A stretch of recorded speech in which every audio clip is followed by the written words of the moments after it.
Analysis of food supply. Among the components of the household supply analysis, the supply of food occupies a special position due to the role of potential consumption of own products from the farm. The larger the share of own production for self-sufficiency, the more significant the influence of food supply on decisions and actions in the agricultural operation. This is due to the dual function of agricultural production in terms of supply. On the one hand, the farm's production contributes to the purchasing power of the farming system through the sale of products, which enables the purchase of food. This function predominates in highly market-oriented farming systems. The other function is the direct supply of the household with self-produced food, which can play an existential role in regions with poor or uncertain market access. The subject of food supply analysis is therefore the quantity, quality, and origin of food. One source is domestic production. The other source is supplied through the sale of own products and the purchase of food on the market. In addition to the income from agricultural activities, all other income-generating activities of the farming system also contribute to the purchasing power for food. In developing countries, gifts can also come as external sources.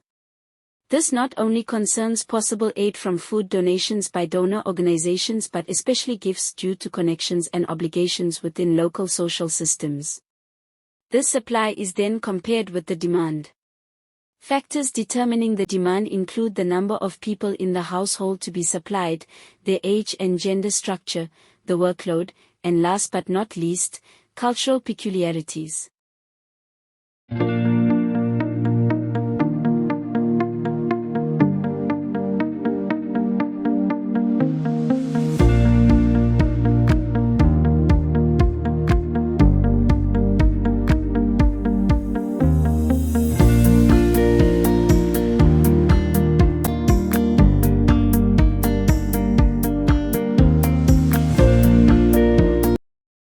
The supply of food is not necessarily constant.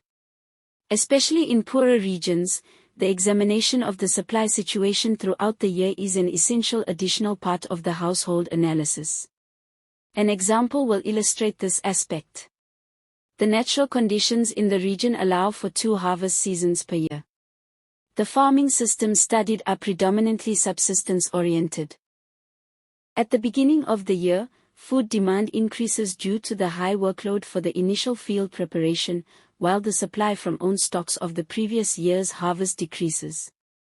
This deficit must be compensated from external sources, such as food purchases or gifts. After the first harvest, there are again sufficient own stocks to cover the demand. At that time, school also starts again, and the family's children receive school meals. This eases the supply situation almost until the start of the second harvest.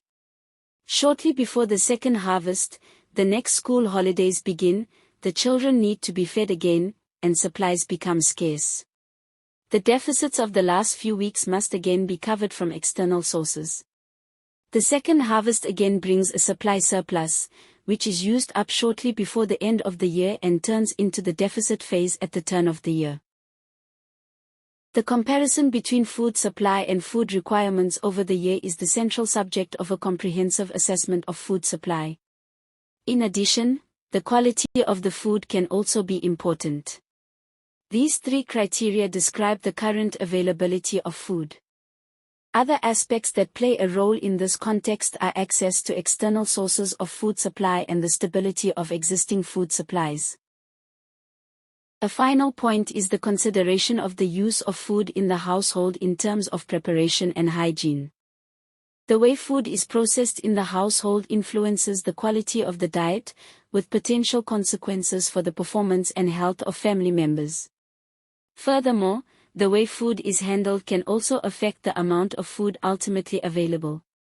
The difference from the original harvest can be significant. This has a particularly negative impact on household supplies when agricultural production is used for subsistence. The recording of processing is particularly relevant in poorer regions. This is illustrated by an example from West Africa, where the recording of harvest quantities for assessing food supply from own production would not have been sufficient. Due to transport to storage and during storage, the available quantity of self-produced already decreased by 40%.